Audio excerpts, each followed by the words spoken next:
What's up, everybody? Once again, my name is Matt, and welcome back to The Legend of Zelda Breath of the Wild. Today, we're going to be taking a look at another mod. This one, as you can see, is the Twilight Princess Zelda mod. So like the Linkle mod I made a video on about a week or so ago, this mod replaces one of the armor sets in the game and uses that to change Link's appearance. In this case, it uses the Tunic of the Twilight set, which is pretty fitting, but it also can be harder to get since I think those armor pieces are still locked behind amiibo. Now, unfortunately, this mod does not come with any special weapons to show off alongside it, but that's okay because everything we need is already in the game. So my personal favorite look for this is, of course, going to start with the Master Sword, the Bow of Light, and the Hylian Shield to end things off. Now, yeah, normally the Bow of Light is impossible to get outside the final fight, but hey, you know, we're already talking about mods here, so let's just ignore that. A few things I do want to point out is that the animations and such work really well with this mod. Zelda's hair can get a little crazy at points, especially when riding a horse, but I'll make sure to show that off later on. Otherwise, besides like the front little sash thing clipping into the dress every now and again, nothing else is really a problem. Which is good because I've seen a couple other dress mods that don't really nail the animation down. And I think the reason why this one does it so well is because you'll only notice this while gliding, but if you look in the center of the dress, it's sort of like split up into two halves. So half of the dress is tied to Link's left leg, the other is tied to Link's right leg. And as a result, that like makes the animation look a lot smoother, especially when like walking and running. The downside being is that that front sash does have some clipping issues. Now, that's not a huge deal because, of course, you're going to be looking at this mod from, like, the backside most of the time anyways. But I'm sure you guys do want to see, like, a close-up full 360-degree view, so let's switch to that now.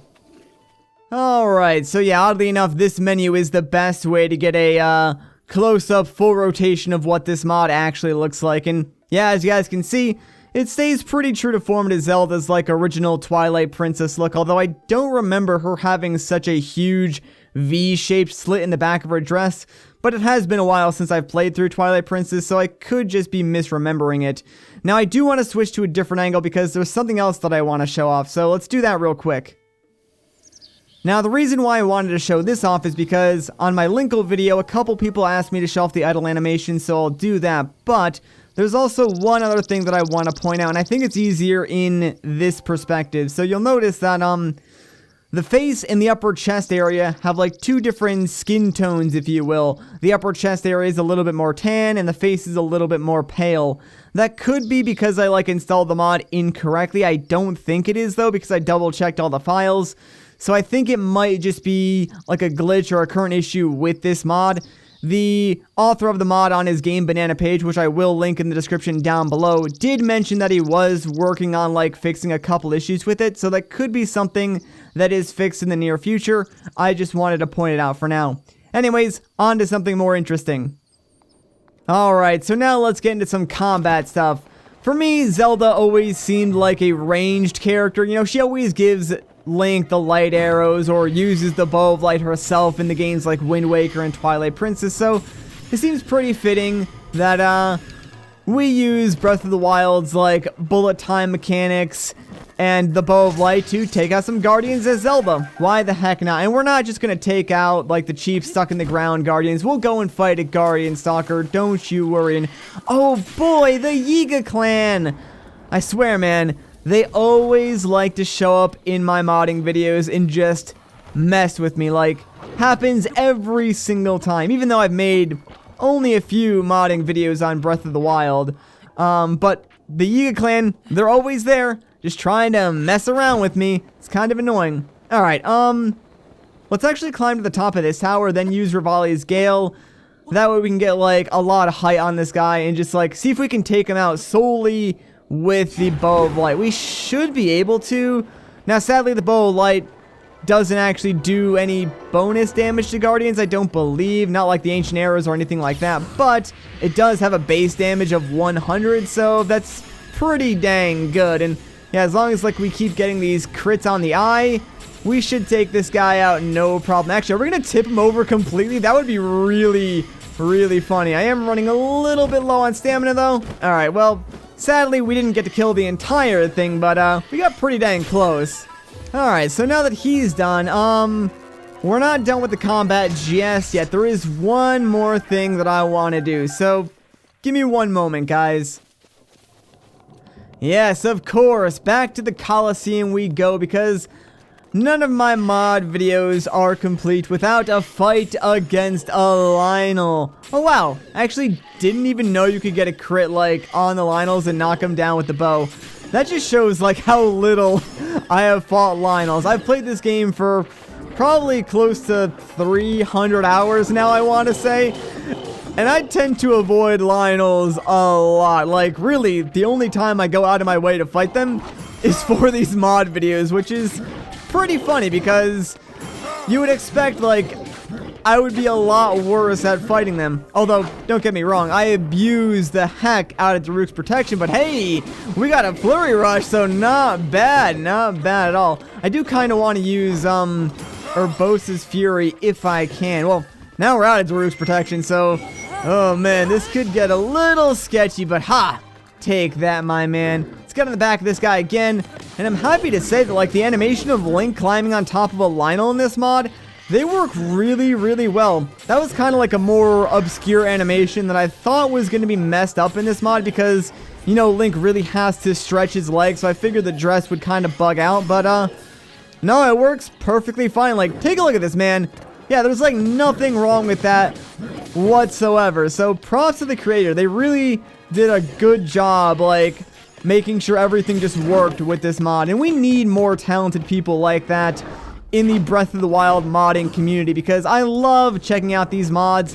And I wish more people would, like, work on them because I'd love to see, like, a Sia mod or a Lana mod, like other characters from Hyrule Warriors brought into Breath of the Wild because...